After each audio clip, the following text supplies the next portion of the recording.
Next நேயர்களுக்கு என்னோட அன்பான வணக்கங்கள். இன்னைக்கு குரு பயிற்சி குறித்து தான் பேச போறோம். அதை நம்ம கூட ஷேர் பண்ணிக்கிறதுக்காக அறிமுகமே தேவையில்லாத நபர்னு சொல்லுமா, அந்த அளவுக்கு பிரபலமான ஜோதிடர் தான் ஜோதிடர் சிறுவன்மணி டாக்டர் தீபா அருளாளன் அவர்கள் தான் இணைஞ்சிருக்காங்க. வணக்கம். வணக்கம்மா. எப்படி மேம் இருக்கீங்க? நல்லா இருக்கேம்மா. நீங்க நல்லா இருக்கீங்களா? மேம், உங்களை பாக்குறதுல எனக்கு ரொம்ப சந்தோஷமா இருக்கு. பர்சனலா இந்த குரு பயிற்சியை மட்டும் சிறப்பா பாக்குறதுக்கான காரணம் என்னன்னு தெரிஞ்சுக்கலாமா?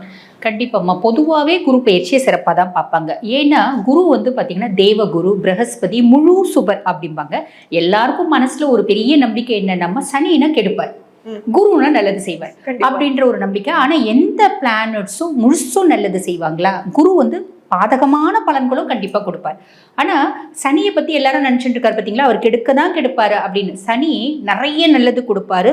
சனி ஒருத்தவங்களுக்கு நல்லா இருக்கு, அந்த தசையில சொத்து வாங்குறாங்க அப்படின்னா அவங்க அனுபவிச்சு, அவங்க பிள்ளைங்க அனுபவிச்சு, அவங்களோட பேரங்களும் அனுபவிக்கிற அந்த மாதிரி சிரமமான சொத்துக்கள் சனி கொடுப்பார். அப்ப மக்களுக்கு பொதுவா இருக்க கருத்து அது அப்படின்லாம். சனியை பத்தின பயம், சனி நீதிமான் அதனால பயம். குருவை பத்தின ஒரு ஹாப்பினஸ் என்ன அப்படின்னா அவர் தேவகுரு அப்படின்றதுனால படிப்பினைகளை மட்டும்தான் கொடுப்பாரு அப்படின்ற நம்பிக்கை. உண்மையாவே இந்த வருஷம் குரு பயிற்சி விசேஷமானது தான்மா. புரியுதுங்களா? ஏன் அப்படின்ற ஒரு எண்ணம் தோணும் இல்லைங்களா உங்களுக்கு? இது ஆக்சுவலி என்னன்னா 12 வருடத்துக்கு ஒரு முறை தான் குரு பகவான் உச்சம் பெற்று அமருவாரு கடகத்துல.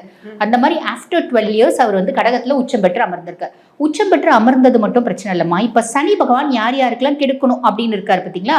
முக்கியமா மேஷம்க்கு வந்து பாத்தீங்கன்னா இவர் 7 நாட்டு சனியா இருக்காரு, சிம்மத்துக்கு அஷ்டம சனியா இருக்காரு, கன்னிக்கு கண்டக சனியாகவும், தனுசுக்கு அர்த்தாஷ்டம சனியாகவும், கும்பத்துக்கு பாத சனியாகவும், மீனத்துக்கு ஜென்ம சனியாகவும் இருக்காரு. இந்த 6 ராசிகளை அவர் பயிற்சியானதுல இருந்து இதுக்குள்ள பெரிய லெவல்ல ஃப்ரை பண்ணி எடுத்துட்டாரு அப்படின்னு சொல்லலாம். இப்ப இந்த 6 ராசிகளுக்கும் அவருக்கு கொடுக்கக்கூடிய கெடுபலன்கள் அப்படின்றது சாலிடா ஒரு வருஷத்துக்கு கிடையாதுமா. எப்படி அப்படின்னா குருனோட உச்ச பார்வை சனி மேல படுது. சனி ஆல்மோஸ்ட் நல்லிஃபை ஆயிடுறாரு. என்ன கெடுக்கணும்னு பயங்கர கங்கணம் கட்டியிருந்தவன் அமைதியாக போறான். இது ஒரு பெரிய பிளஸ். பாக்கி இருக்க 6 ராசிகளுக்கு அவர் நல்லதுதான் செய்ய போறார். இப்ப ரிஷபத்துக்கு லாப சனியாகவும், அதே மாதிரி பாத்தீங்கன்னா மிதுனத்துக்கு கர்ம சனியாகவும், கடகத்துக்கு பாக்கி சனியாகவும் இப்படி நல்லதுதான் செய்ய போறார். அவங்களுக்கு கடகட நல்லது செய்ய போறார். ஆக இந்த குரு பயிற்சி 12 ராசிகளுக்குமே நல்லது நடக்க போகுது. ஒருத்தவங்களுக்கு இவ்வளவு நல்லது, ஒருத்தவங்களுக்கு இவ்வளவு நல்லது, ஒருத்தவங்களுக்கு இவ்வளவு நல்லது, ஆனா நல்லதுதான் நடக்க போகுது. இதுதான்மா பெரிய பிளஸ். கண்டிப்பா மேம். ஒழுக்கம்னா இவங்கள தான் எடுத்துக்கலாம், சரி பகுத்தறிவா இவங்கள தான் எடுத்துக்கலாம், சரி நல்லவங்களா சரி இவங்கள தான் எடுத்துக்கலாம், இப்படி லிஸ்ட் பெருசா போய்கிட்டே இருக்கும். அப்படிப்பட்ட கன்னி ராசி நேயர்களுக்கு இந்த குரு பயிற்சி எப்படி மேம் இருக்கு? கண்டிப்பாம்மா. கன்னியை பொறுத்த வரைக்கும் புதன் உச்சமடையக்கூடிய ராசி அப்படின்றதுனால எல்லாருக்குமே plan A, plan B, plan C தான் இருக்கும். ஆனா கன்னிக்கு மட்டும் எந்த ஒரு விஷயத்தை எடுத்தாலும் பிளான் செட் வரைக்கும் எடுப்பாங்க. எப்படியாவது ஒரு விஷயத்த நான் எடுத்த விஷயத்த நான் சாதிக்கணும் அப்படின்ற எண்ணம் டிஃபால்ட்டா அவங்களுக்கு இருக்கும். ரொம்ப நசன்னு பேச மாட்டாங்க. 4 வார்த்தை பேசினா கூட பக்காவா பேசுவாங்க. நச்சு நங்கூரம் போட்ட மாதிரி பேசுவாங்க. நல்ல அதி புத்திசாலிகள் அப்படின்னு சொல்லலாம். அப்படிப்பட்ட கன்னிராசி என்பர்கள்லாம் எவ்வளவு புத்திசாலித்தனமா இருந்து என்ன பிரயோஜனம்? இதுல என்னால ஓவர் கம் பண்ண முடியலையே அப்படின்ற மாதிரி தான் இப்ப நிறைய கன்னிராசினியர்களா இருந்தா நீங்க எப்படி சொல்லிட்டு போயிட்டீங்க, ஆனா உண்மையா அப்படி இல்லைன்னு நிறைய நிறைய பேர் சொல்லுவாங்க. ஏன்னா அந்த கார்னர் ராசிக்கு வந்து பாத்தீங்கன்னா ஃபேமிலி ஒரு காம்ப்ரமைஸ்மா. குடும்பம் அப்படின்றது ஒரு காம்ப்ரமைஸா தான் இருக்கும். அவங்க எவ்வளவு வெளியே சாதிச்சாலும் இங்க வரும்போது அவங்களுக்கு ஒரு வெத்து இடம், ஒரு வேக்யூம் அப்படின்றது இருக்கும். அதுக்கும் மேல சனி பகவான் வந்து பாத்தீங்கன்னா பயிற்சியானதுல இருந்து நிறைய கன்னிராசி என்பர்கள் நான் பாட்டு வண்டி ஓட்டின்னு போறேன், நல்லா ஓட்டுவாங்க. டிஃபால்ட்டா எது கத்துக்கினாலும் இன் டெப்த் ஆஃப் நாலேஜ் அப்படின்றத கேதர் பண்ணிப்பாங்க. நான் பாட்டன் 7 டூ வீலர் ஓட்டின்னு போனேன், நான் நார்மல் ஸ்பீட் தான் போனேன், ரூல்ஸ் ரெகுலேஷன்ஸ்லாம் நான் ஃபாலோ பண்ணுவேன். திடீர்னு ஒரு நாய் குறுக்க ஓடி இருந்துச்சு. நான் வந்து வண்டி அது மேலே ஏற்றி நான் இன்னும் ஒயின்னு கத்தின்னு ஓடி போச்சு. ஆனால் நான் வந்து வண்டி விழுந்து வண்டிக்கு சில 1000 செலவு என் காலில் ராடு வச்சிருக்கேன் அப்படின்றத ஒன்று சந்திச்சாங்க. இது வரைக்கும் வந்து பார்த்தீங்கன்னாங்க நான் ஏதோ 4 வார்த்தை பேசுவேன், என் மனைவி ஒரு 8 வார்த்தை பேசுவாங்க, முடிச்சு போயிடும். அதுக்கப்புறம் அந்த பஞ்சாயத்து அதோட முடிஞ்சு போயிடும். இப்போ நான் 4 வார்த்தை பேசினா என் மனைவி 400 வார்த்தை பேசுறாங்க. என்ன பண்றதுன்னே தெரியல. அடிச்சு மூஞ்செல்லாம் வச்செல்லாம் போல தோணுது. ஆனா வேற வழி இல்லை, குழந்தைங்களுக்காக வாழ்ந்துங்கிறோம் அப்படின்னு சொல்ற கண்ணி உண்டு. இதே லேடிஸும் சொல்லுவாங்க. எங்க ஹஸ்பண்ட் முதல்ல ரொம்ப பேசுவாருங்க, இப்ப ரொம்ப பேசுறாரு. என்ன பண்றது, சாத்துல ஏதாவது பண்ணிடலாமான்னு தோணுது. என்ன பண்றது, நம்ம நல்லவங்களா இருக்குமே வேற வழியில இப்படின்னு சொல்றவங்களும் உண்டு. ரொம்ப கொலைக்கல சொல்லணும்னா எப்படி சொல்லுவாங்க, இன்னொருத்தவங்க முடியல மேடம், எங்களால ரொம்ப கஷ்டம் தாங்க முடியல அப்படின்னு ரொம்ப பாவமா சொல்லுவாங்க. எல்லா எக்ஸ்ட்ரீம்ஸையும் நம்ம பார்ப்போம்ல ஜாதகம் வர பார்க்கும்போது. ஸோ இந்த மாதிரி அவங்க யூஸ்வலா நரேட் பண்றது உண்டுமா. அதுக்கும் மேல திடீர் மருத்துவ செலவு நிறைய கண்ணி சந்திச்சாங்க அப்படின்னு சொல்லலாம். எனக்கு எந்த ஹெல்த் இஷ்யூஸுமே இல்லை மேடம். திடீர்னு தலைவலி பயங்கரமாக இருந்துச்சுன்னா யூஸ்வலாக ஒரு பெயின் கில்லர் போடுவேன். அந்த மாதிரி ஒரு பெயின் கில்லர் போட்டேன், 2 பெயின் கில்லர் போட்டேன், வலி குறையவே இல்லை. ஃப்ரெண்டு கிட்ட சொன்னேன், ஃப்ரெண்டு ஹாஸ்பிட்டல் கொடுக்கும்போது பிபி ஏகப்பட்டது ஷூட் அப் ஆயிடுச்சு. டாக்டர் வந்து சொன்னார் ஒரு 2 நாள் அப்சர்வேஷன்ல வைக்கணும் அப்படின்னு சொல்லிட்டு பெட்டை கொடுத்துட்டாரு. இப்படின்ற கண்ணியும் உண்டு. இது எல்லாம் எதனால அப்படின்னா சனி பகவான் கண்டக சனியா இருந்து இந்த 3 விஷயத்துல டார்கெட் பண்ணாங்க அப்படின்னு சொல்லலாம்.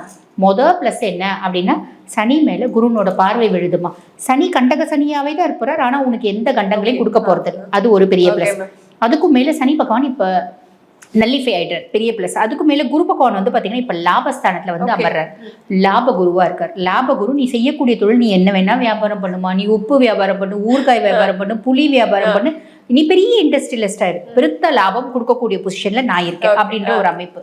பொதுவாக வந்து பார்த்தீங்கன்னா இந்த ஆன்மீகம் சார்ந்த தொழில் செய்கிறவங்க, இப்போ வந்து பார்த்தீங்கன்னா இந்த கோயிலில் பூஜாரிகள், கோயிலில் ஆஃபீஸர்ஸாக இருக்கவங்க, சொற்பொழிவாளர்கள், அதே மாதிரி ஸ்பிரிச்சுவல் டூர்ஸ் கண்டக்ட் பண்றவங்க, இந்த ஆன்மீக பூஜை பொருட்கள்லாம் வியாபாரம் பண்றவங்க, இவங்களுக்குலாம் ரொம்ப எக்ஸலண்டா இருக்கும், எல்லாருக்குமே நல்லா இருக்கும். இவங்களுக்குலாம் ஒரு கல்வி மிச்சம். இப்போ இந்த ஃபுட் இண்டஸ்ட்ரீஸ்ல இந்த ஃபுட் ப்ராடக்ட்ஸ்லாம் வந்து ரெடி பண்றவங்க ஓரளவுக்கு நியாயம் வைக்கணும். ரொம்ப சிம்பிளா சொல்லணும், நியாய தர்மத்தோட தெரிஞ்சு சொல்லணும். இப்போ ரொம்ப சிம்பிளா செய்யணும். ஒரு கன்னி பால் வியாபாரம் செய்யறாங்கன்னா தண்ணி கம்மியா ஊற்றணும். பொதுவாக வந்து கண்ணி நேர்த்தியா செய்வாங்க, பட் இருந்தாலும் எல்லா ராசியிலையும் கொஞ்சம் முன்ன பின்ன ஆளுங்க இருக்க தானே செய்யறாங்க. அவ செய்யக்கூடிய தொழில நியாயமா செய்யறாங்க அப்படின்னா பெருத்த லாபம். முயற்சி ஸ்தானத்தை குரு பார்க்குறாரு, செய்யக்கூடிய முயற்சிகள் பலிதமாகும். 5ஆம் பாவத்தை குரு பார்க்குறாரு. பேசிக்கா யூஜிலாம் படிக்கணும் அப்படின்னா சக்ஸஸ் ஆகிடும். 3 வருஷமா எழுதிட்டு இருக்காங்க, சக்ஸஸ் ஆகிடுவீங்க ஒரு டிகிரி வாங்குறதுக்கு. அதே மாதிரி பார்த்தீங்கன்னா 7ஆம் பாவத்தை குரு பார்க்குறாரு. இது வரைக்கும் திருமணமே கூடி வரல, அழகா திருமணம் கூடி வரும். ஆல்ரெடி லவ் பிரேக்கப் இப்ப பேட்சப் ஆகிறதுக்கு வாய்ப்பு உண்டு. புதுசா நல்ல ஒரு லவ் வரதுக்கு வாய்ப்பு உண்டு. லவ் பண்றப்பலயே திருமணம் பண்ணிக்கிறதுக்கான பிராப்தமும் உண்டு. எல்லா விதத்திலயும் நல்லது. Okay ma'am. இருந்தாலும் அவங்க கவனமா இருக்க வேண்டிய விஷயங்கள் ஏதாவது இருக்கும்ல மேம், அதை சொல்லி.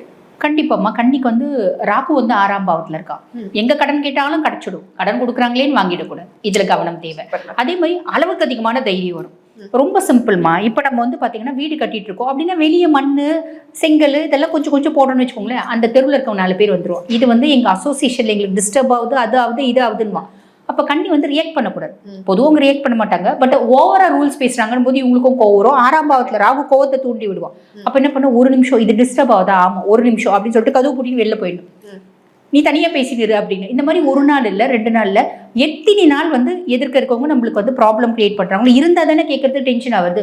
ஒரே நிமிஷம் அப்படின்னு உள்ள வந்து தப்பால் போட்டுக்கணும், இல்லை கதவு பூட்டி வெளில போயிடணும், இல்லை அந்த இடத்த விட்டு வண்டி எடுத்து நீ பாட்டுன்னு போயிட்டே இருக்கணும். அவங்க பேச்சே நீ காதுல வாங்கக்கூடாது, அது நல்லது. காதுல வாங்கினா என்ன ஆகும், கை கலை போறோம், பேச்சு முத்தம், சண்டை வரும், கை கலை போறோம். பொறுமையா இருந்து சாதிச்சுக்கணும் இந்த டைம்ல. அவ்வளவுதான். Okay ma'am. இருந்தாலும் அவங்க போக வேண்டிய கோயில்கள் இருக்கும்ல மேம், அதையும் சொல்லிடு. பொதுவாக வந்து கன்னி வந்து பாத்தீங்கன்னா சனி கண்டக சனி, நடுவுல குரு அதிசாரமா பயிற்சி ஆகும் போது குருனோட பார்வை சனி மேல இருந்து விலகும். அப்ப நரசிம்ம வழிபாடு கண்டிப்பா பண்ணணும். பக்கத்துல இருக்க நரசிம்மர் கோயில் போயிட்டு ஒரு நெய் விளக்கேற்றி வழிபாடு பண்ணிட்டு வரணும். இந்த குரு பயிற்சி இன்னும் விசேஷமா இருக்கணும் அப்படின்னா நம்ம யாரை வழிபாடு பண்ணலாம் அப்படின்னா காஞ்சி காமாட்சி கோயிலுக்கு போயிட்டு 51 சக்தி பீடத்துல அது ஒரு சக்தி பீடம், சதியினோட தொப்புள் பகுதி விழுந்த இடம். ஆக அங்க போயிட்டு அம்பிகையை வழிபாடு பண்ணிட்டு வர்றது இந்த குரு பயிற்சி இன்னும் எக்ஸலண்டா செய்யக்கூடிய தொழில இன்னும் பெருத்த லாபம் வர்றதுக்கான வழியும் வாய்ப்பும் ஏற்படுத்தி கொடுக்கும். கண்டிப்பா மேம். நீங்களும் எல்லாம் பாசிட்டிவா நடக்கும் அப்படிங்கிற கன்னிராசியா இருந்தா மறக்காம கமெண்ட் பண்ணி ஒரு லைக் தட்டி விட்டு போகும்.